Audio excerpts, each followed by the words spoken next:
Tommy, there are so many surreal moments I know I've had in my career, and I know in your path, I mean, you're sitting there like when TNN started, and I remember when the first shows went on there, and everybody's going, I mean, this is from a musician standpoint. You're in a town, you're trying to make money, and everybody starts hearing about what they're paying on those shows. Yeah, it was insane. Yeah, insane. So you're looking at, it's like getting the Tonight Show or one of those, you get one of those gigs, you're talking about, you know, six-figure gig at the end of the year. Absolutely. Yeah, and so you start looking at all this, and this is going on in town, and you're thinking, well, I'm a session player, I'm a road player, or whatever, but man, I'd like to get one of those gigs.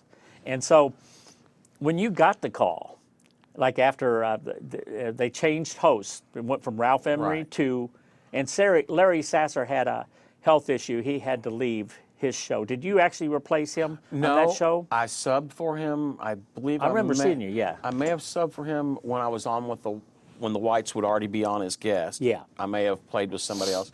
But Hal Rugg actually subbed for Larry the last 6 months. Yeah. That they knew the show was coming to an end. Oh, okay. So they did know that. Yeah, I didn't know the stats on it. Yeah, they knew it was coming to an end. I'm pretty certain they knew it was coming to an end. Yeah. But then you got the call. How did that feel when you got the call to do? I wasn't sure they knew who they were talking to. I was like, what? Yeah. I think actually that you were called first. I don't think I was called. Or there may have been some discussion. Yeah, there might. Yeah. That and it was put to me that if he may do it, he may not. And I was like, well, yeah. And would you be interested? And I said, well, absolutely, I would be interested. And I think at that time, how that evolved was, I was just getting my foot in the door and doing some recording sessions in Nashville, and you are, by that time, you're already playing on big hit records. I mean, virtually every record on the radio was you. And when I was offered the job on television, I thought, you know what? I'm going to take that instead of trying to muck my way through and try to rely on sessions, because I'm not going to play better than Paul Franklin. That's not going to happen. That's not true. Well, but I know what you mean. I mean, so what makes me think that I would be successful at that?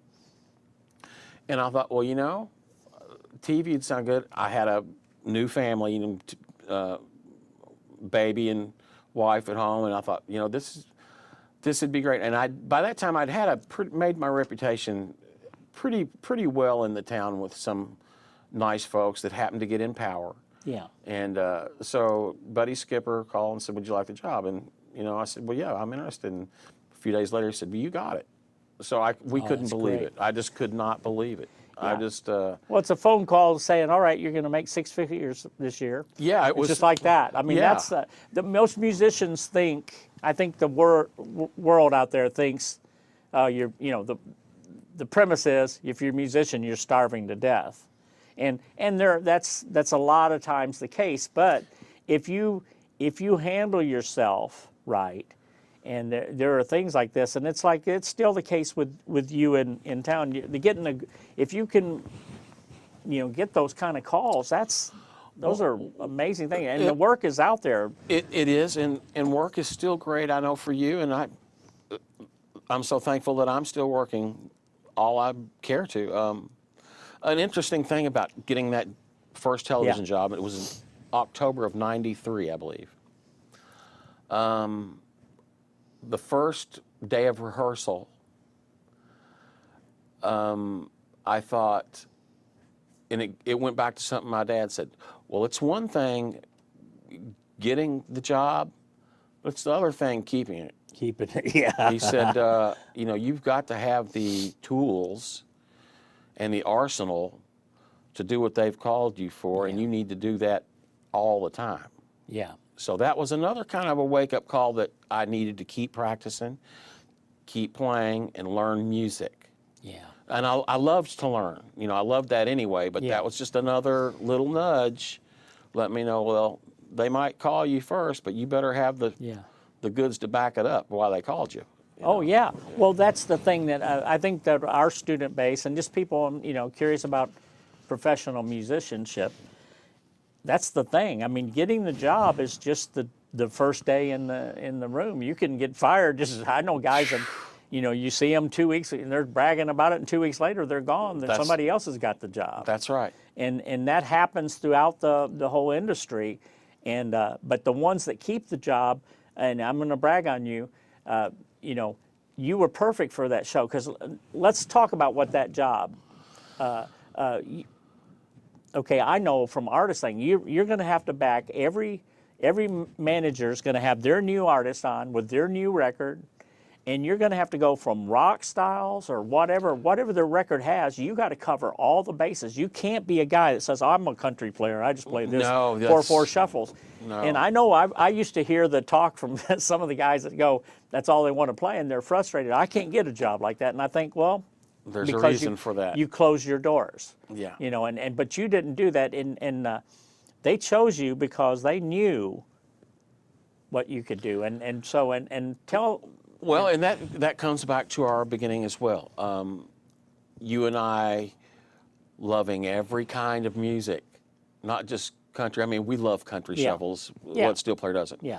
But you and I were fortunate enough for whoever influenced you to be that way. I know my dad said, "Man, you need to listen to play everything." My dad did too. He listened to everything. My brothers would sneak in the house at night with a Beatles record, Yeah. and put it on my head and say, "Learn that." I just learned whatever, and I enjoyed learning so many different things besides country. It would, and of course there was music my dad didn't like that I enjoyed learning. Yeah, me too. But I think all that exposure to so many different kinds of music is one of the reasons that I've been able to stay employed all these years. It was very challenging and sometimes very unnerving for me to have to play something that way out of my wheelhouse. Yeah. But by doing it, I think it made me better. Well, I got to tell you something. This is indirectly, but you get to hear it. We were doing a Randy Travis record. And Randy, we were going to have to, it was one of those things where we were supposed to we booked all week, to do his album, and it was 10s and 2s. But Randy, Kyle says, well, guys, we're going to have to break early on this day because Randy's got to go do Nashville Now, or, your show. Yeah. And so we broke early, and Randy got talking about it. He said, man, I love doing that show. He said, they got the greatest band. And he was just bragging on, and you, particularly to me, but just the entire band. And that's how that band kept the job. It's not just you. It's it's a group full of thinkers like that. That everybody's prepared. Yeah. Musically to go in any direction that they're asked, and because what most people don't know is that if you do a show like that, if you're a musician, let's say you don't like an artist that's coming on, and so you just don't try. Well, and to do it, that artist could complain to their manager, man, they messed up my song, and you don't even know about it, and it gets back to the host, and then or the producer of the show who knows nothing about music. Exactly. And you could lose your job by just not caring. We've seen it happen, haven't we? Yeah.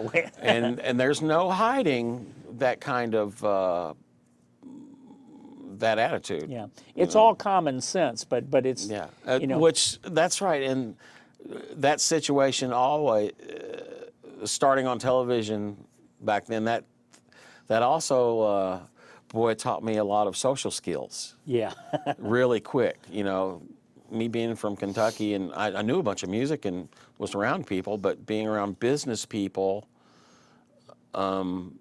just thrown into that. Like you say, their managers and the artists and the record company people. It was a total different way of thinking for me. I mean, I had to improve my vocabulary and, what I would say and what I wouldn't say. It just really, it was a great lesson. Yeah. I think it was. And also then when you got okay, you and I talked about it, about when we were growing up listening to WSM, because two of our favorites, three of our favorites. Oh, I don't mean yeah. Sonny Burnett, but Yeah. especially Hal and Weldon were at the top of their game. Oh, man. And they were trying to. It almost felt like they were trying to outplay each other every weekend. Yeah. One would show up with a new lick, and then the next week the other one would have a variation on the lick. And then everybody in town would be playing it. Yeah, and you'd hear, yeah. It was that kind of thing. So, how did that feel when I mean, you had?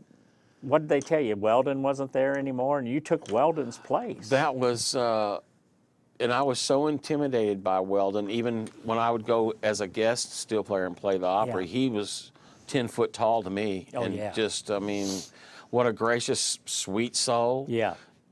But his stature and his music abilities was, wow. I mean, still one of my heroes. I was taping the television show that had been doing 5 nights a week. That television studio is in the back of the Opry House. Ah. And I happened to come out into the hallway of the Opry House where the soft drink machines and I was going to get a soft drink soda out of, and I'm put my money in and get the soda, and the manager of the Opry sees me in the hallway, who I'd met but didn't know well.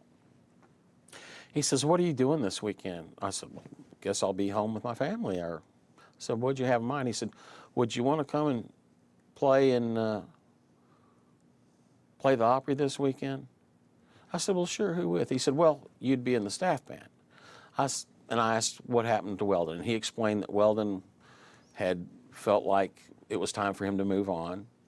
And I said, "Well, sure, I'll come play this weekend."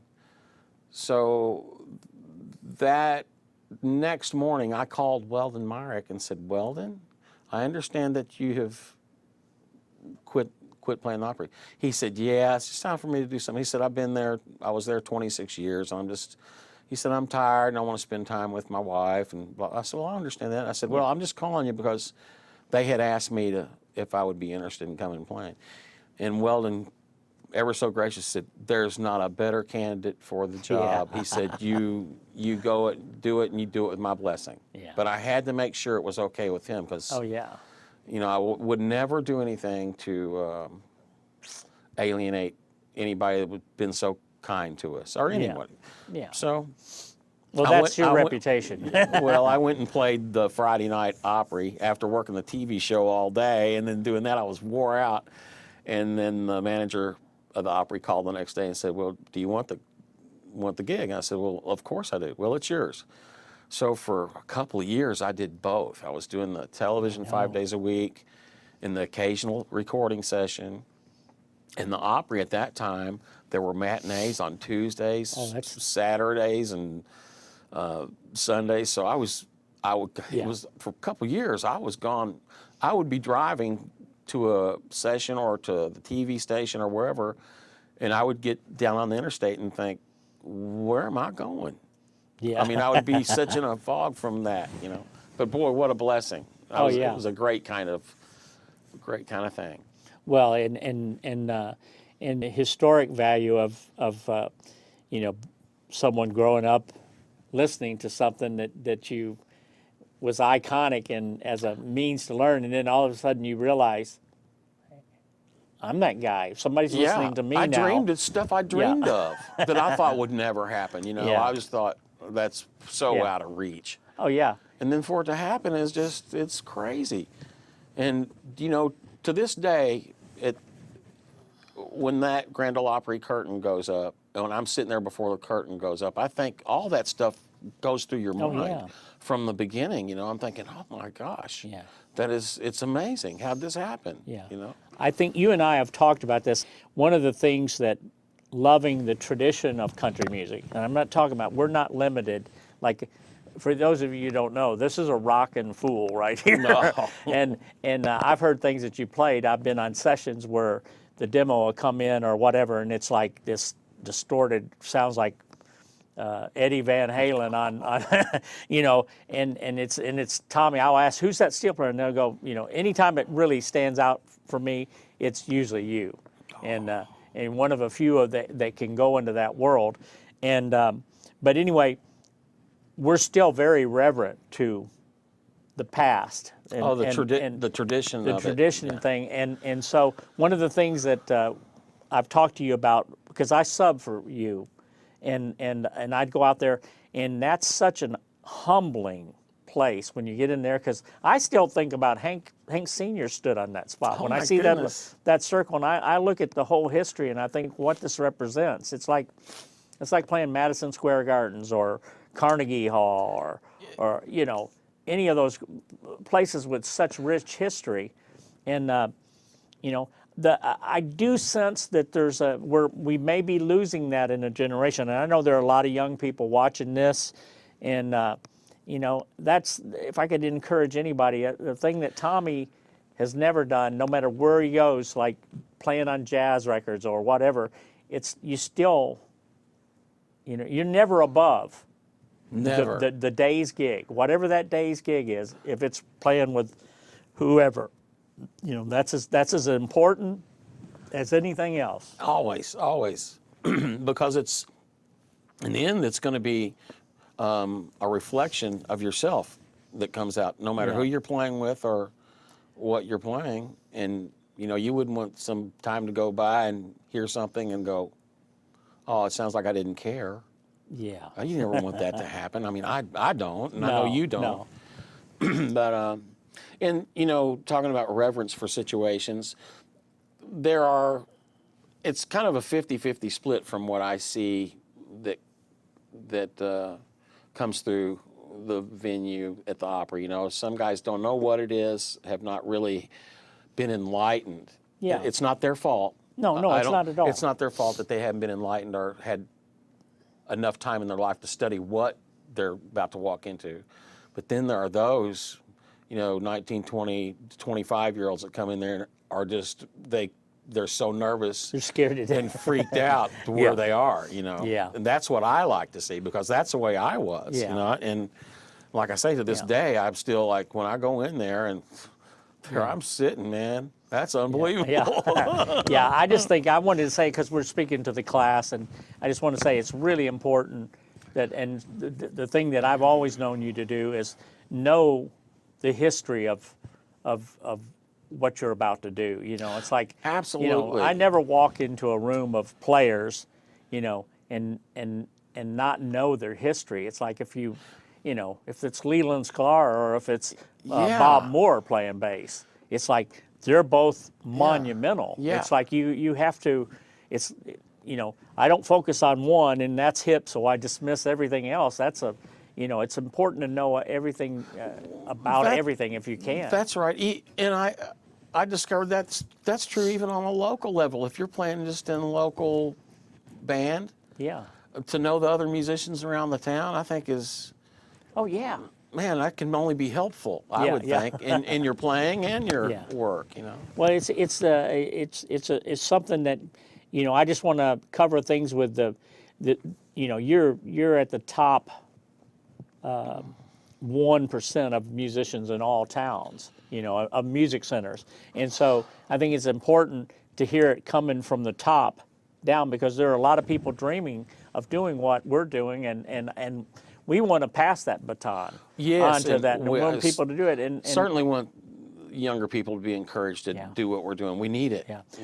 We got told this by the Lloyds and the Buddies and Hals and people like that. They would tell us, hey, listen, That's we got but those days are not there anymore. I mean, you can't access, you come to Nashville now, the sessions are closed. You can't get in there. It's like Fort Knox, and you can't get into the Opry. You can't get into anything unless you got to know somebody, and the chances of seeing that stuff firsthand are really slim now. It would be tough. Yeah. It would be really tough. And so that's one of the reasons why to interview you.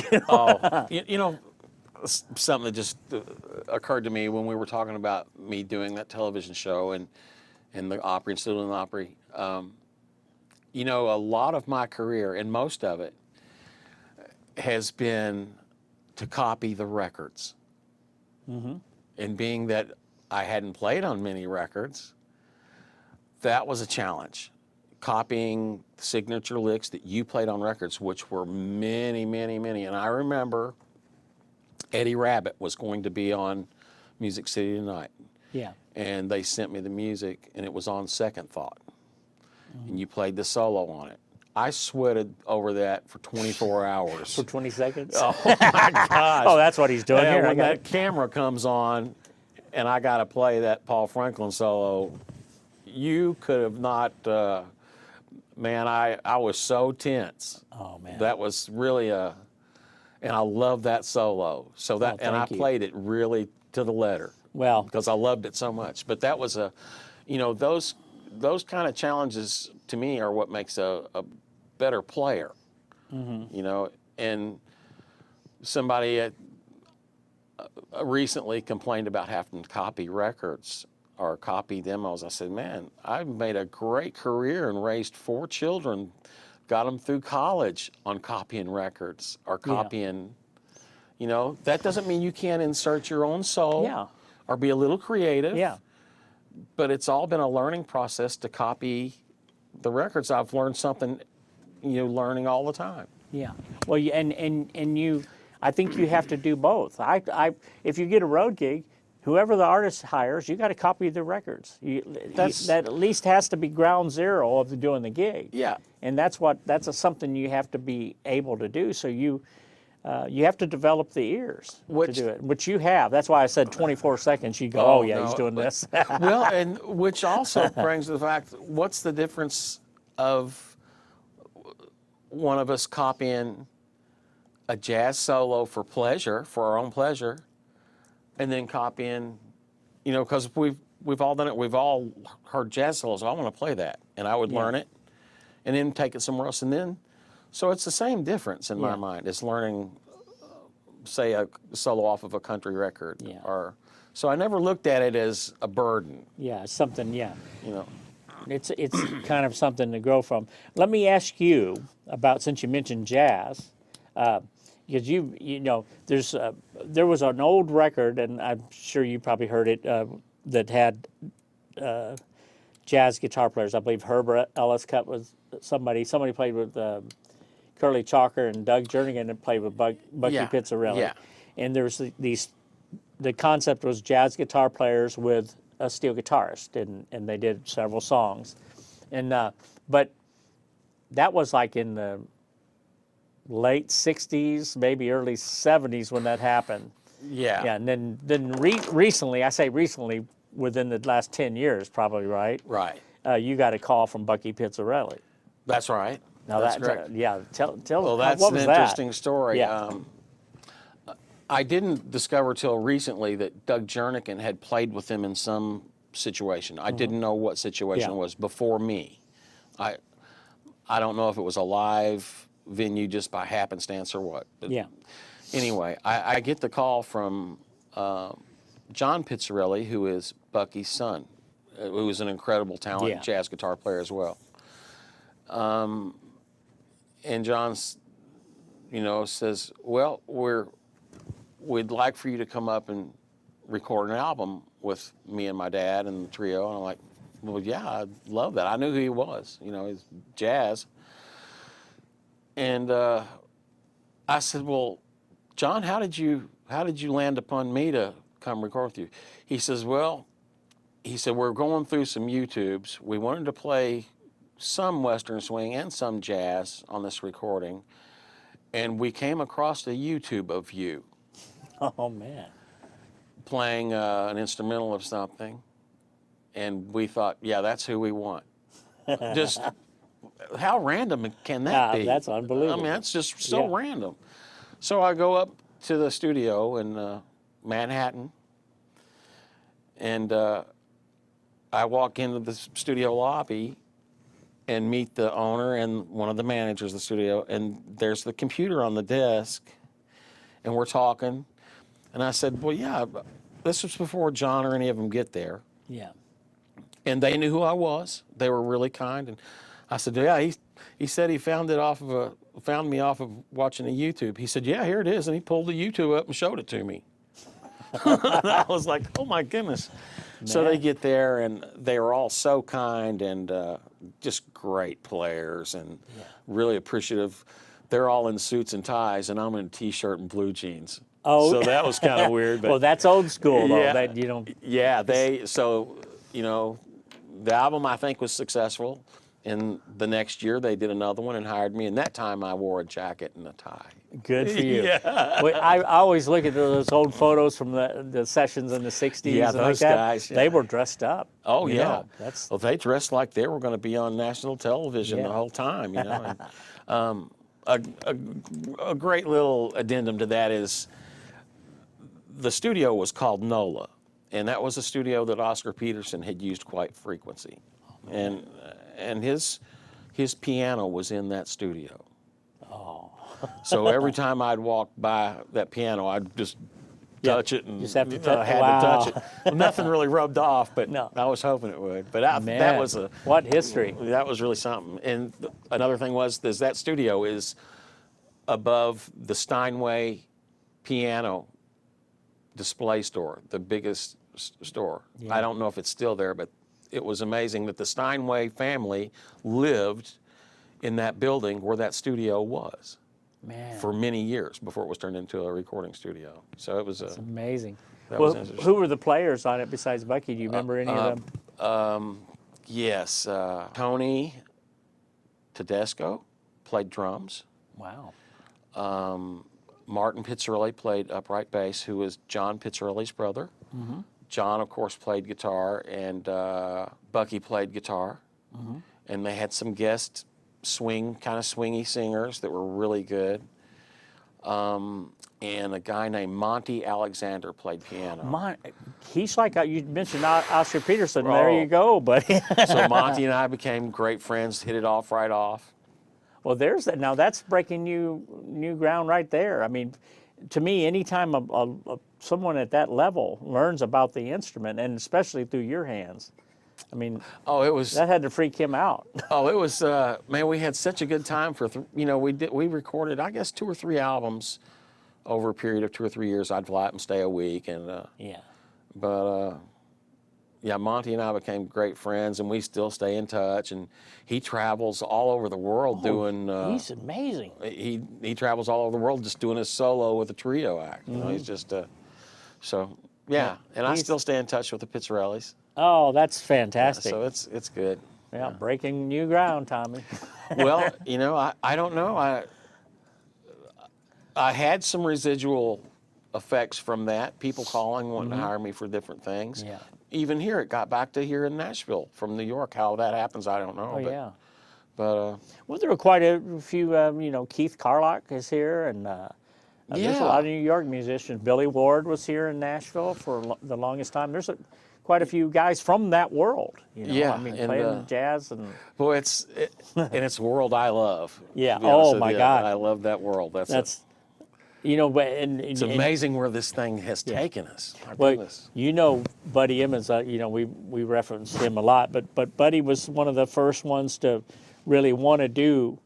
I mean, there was Reese, Curly, and Buddy, and Jernigan, but Buddy earliest, for sure, that took it to a higher level, wanted to be in the jazz world, and there's a fondness for that and a kinship. I think that this is a great bebop instrument. It's actually great for anything you want to do on It it. really is. It's so unlimited. It's it's capable of so much. Yeah, And I yeah. think maybe that's why we chose it. Yeah, Just not to be boxed in. yeah, that's great.